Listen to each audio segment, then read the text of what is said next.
بات ہے اپنا پورا ایکسپیرینس، اپنا کلچر، اپنے آس پاس کی چیزیں اس کتاب میں قلم بند کرتا ہے. تو آپ نے دونوں جانب کی کتابوں کے تراجم کیے ہیں، تو آپ کو لوگوں کی سوچ میں، ان کی فکر میں، ان کی ادبی جو صلاحیتیں ہیں اس میں کتنی مماثلت نظر آئی فارسی لکھنے والوں میں، پڑھنے والوں میں، اور اردو لکھنے والے اور پڑھنے والوں میں؟ اور آپ سب بچوں سے میں ریکویسٹ کروں گی کہ جو باہر جا رہے ہیں کوشش کریں. الرحمن الرحیم، بہت بہت شکریہ اس خوبصورت محفل کو سجانے کے حوالے سے. یہاں پہ شاعری کا دور چلا، آپ نے چلایا. میں شروع میں کچھ شعر سنانا چاہوں گا، اس کے بعد پھر گفتگو کی طرف آتا ہوں. کہ اردو ہے جس کا نام ہم ہی جانتے ہیں داغ، سارے جہاں میں دھوم ہماری زباں کی ہے. یا میر تقی میر کا شعر ہے کہ گفتگو ریختے میں ہم سے نہ کر، یہ ہماری زبان ہے پیارے. اور یہ بھی یہاں بیٹھے بیٹھے میں نے ایک شعر لکھا، وہ بھی آپ کی سماعتوں کی نظر کرتا ہوں کہ اردو زبان سب سے میٹھی ہے، اتنی میٹھی ہے کہ بس. اردو زبان سب سے میٹھی ہے، اتنی میٹھی ہے کہ بس، اور بھی میٹھی ہو جاتی ہے جب تم اردو بولتی ہو. شاعر کو آپ بلائیں گے تو ہم تو رہ نہیں سکتے شعر سنائے بغیر. تو سب سے پہلے تو میں کتابوں کے حوالے سے عرض کروں کہ میں نے جن کتابوں کے تراجم کیے ہیں اردو سے فارسی سے اردو میں، ان میں پہلی بار خواتین افسانہ نگاروں کا ایک مجموعہ ہے بنفشہ کے پھول کے نام سے.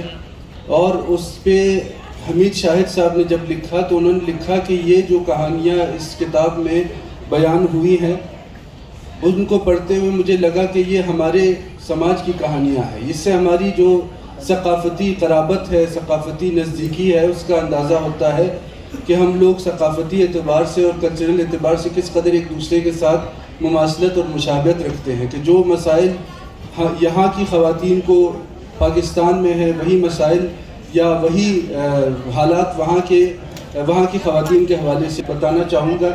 ریسنٹلی ایران میں حالیہ دنوں میں ایک ٹرینڈ چلا ہے کہ وہاں کے جو گلوکار ہیں مختلف، اب اردو نے کافی عرصے سے اس فیلڈ میں ان کو یہ احساس ہوا ہے کہ اردو جو ہے دنیا کی بہت بڑی زبانوں میں سے ایک زبان ہے.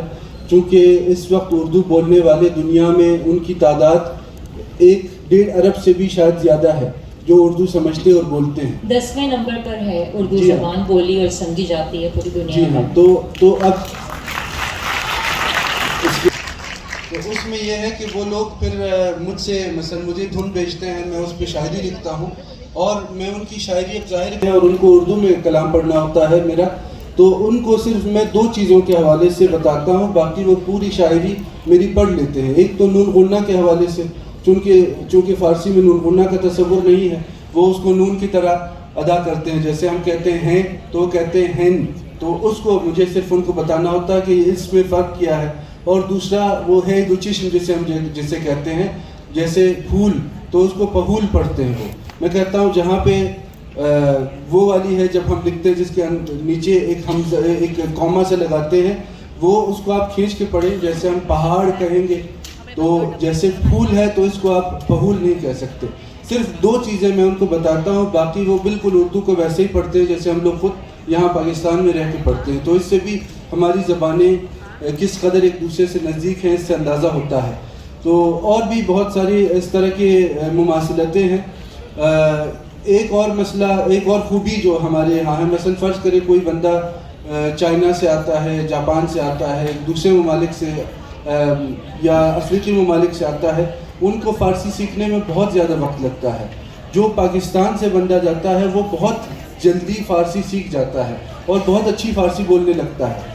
اس کی وجہ یہ ہے کہ ہمارے پاس اس کی بیس موجود ہے، یعنی ہماری اردو زبان میں فارسی موجود ہے. اور اس کی مثال کے طور پہ آپ ہمارا قومی ترانہ دیکھ لیں، پورے کا پورا قومی ترانہ فارسی زبان میں ہی ہے. ایک تا کو نکال کے جو صرف ایک لفظ اردو کا ہے، وہ بھی اب آپ اس کو فارسی میں لے جائیں گے تو حرف اضافت ہے، وہ بھی کوئی لفظ نہیں ہے. تو اس سے یہ ہمیں فائدہ ہوتا ہے کہ جب ہم ایران جاتے ہیں تو ہمیں زیادہ دشواری نہیں ہوتی اس زبان کو سیکھنے میں. اور